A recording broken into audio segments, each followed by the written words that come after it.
It comes as no surprise, therefore, to learn that religion and science have always been considered to be twin sisters by Islam, and that today, at a time when science has taken such great strides, they still continue to be associated.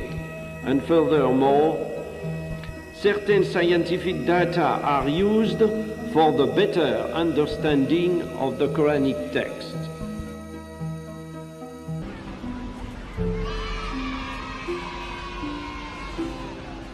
In 1935, I was 15 in a Christian college, and at that time, very important discoveries of necessarily human paintings in caverns in the south of Spain were made, and the specialists said, very likely, these paintings date back to about 15,000 years from now.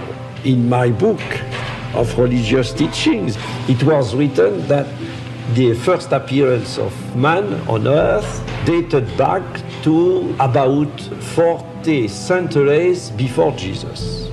I said to him, what is the credible? The father said me, no, please don't confuse two things. You have the science and you have religion.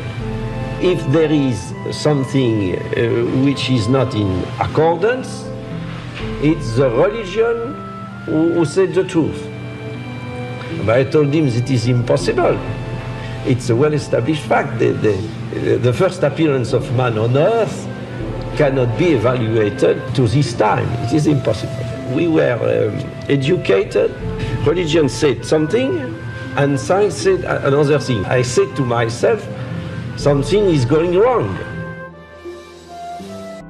In the Gospel of Luke, for example, you are between Adam and Jesus, 76 generations are mentioned.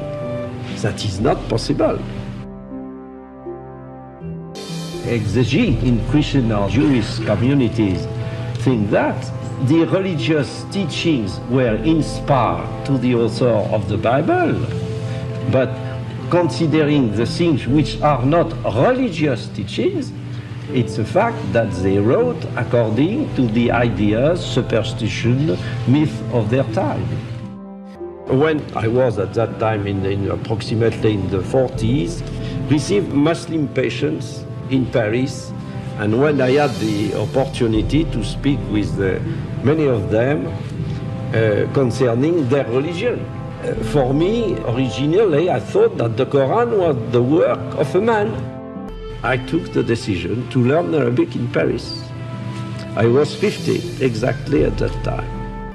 The students are able to read the parts of the Quran which are not too much difficult, like most of the passages of Surah Al-Baqarah, for example, and at the same time, modern Arabic, like Al-Ayam min Taha Hussein, to compare the Arabic language of the Quran, Al-Fusha, with modern Arabic. That was an excellent thing for us to make a comparison and to feel that the language of the Quran was something without any comparison. When I finished my studies, thanks to God, I was in a position to read the Quran without any preconceived idea.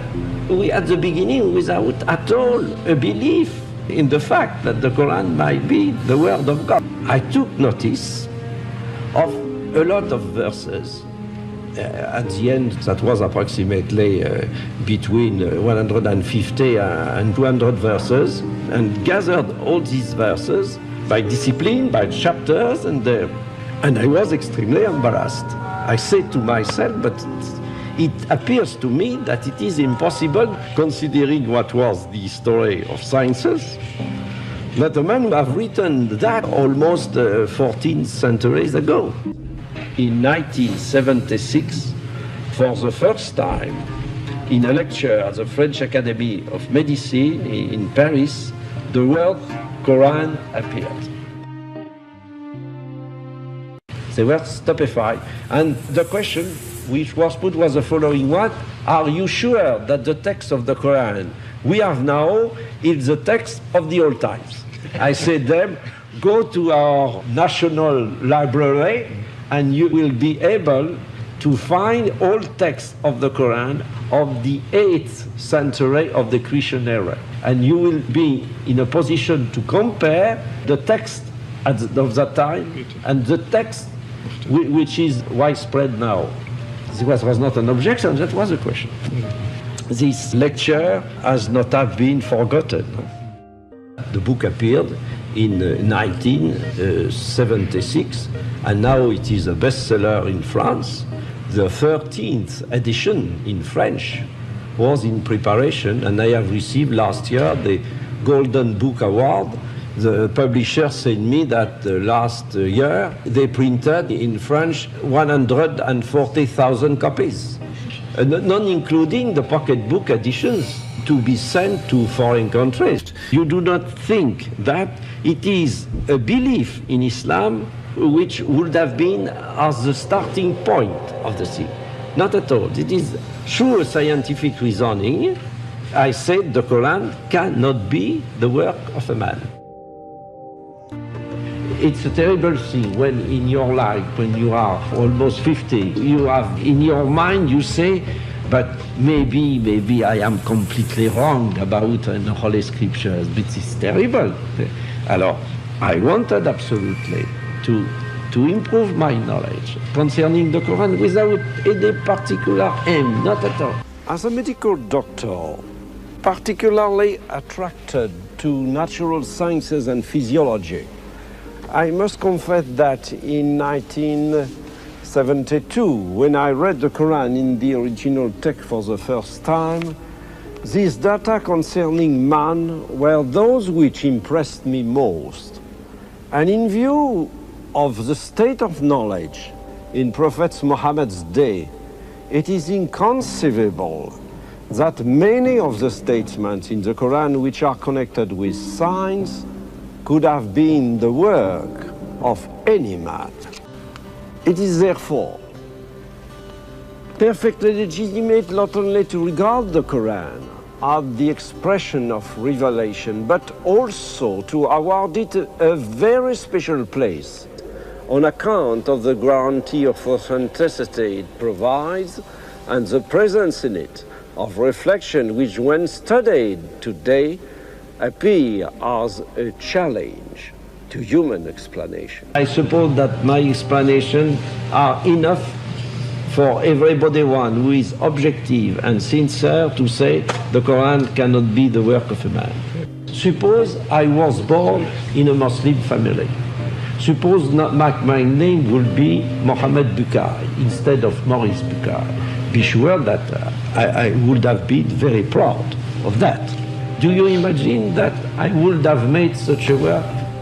You will see, since you are young in the future, maybe after several decades, when I shall be a dead man, you will note that many people among the scientists are accepting to take into account this compatibility between religions and science. What I think is the truth, nothing more.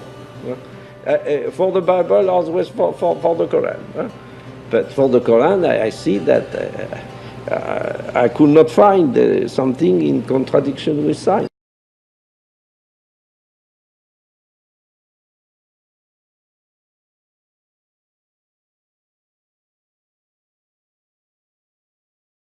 Haman 6 times appeared in the Quran. I visited famous specialist in hieroglyphs in Paris, and I told him I know a text which appeared during the 7th century of the Christian era. He knew perfectly well the Arabic language. I wrote Haman before him, and he said me that is not possible, because the hieroglyphs were absolutely unknown between the 3rd century and the discovery of Champollion during the 19th century. It's not possible. I told him, yes, it's not possible, but maybe you will have another opinion when you will see this Arabic text. What it is, this text? I told him, I want to, at first, that you tell me the meaning of Haman in hieroglyph. I said, Haman is a family name of the New Kingdom, and if you consult to the library of the Collège de France, the famous dictionary of the family name of the New Kingdom by a German author whose name is Ranke, you might find Haman.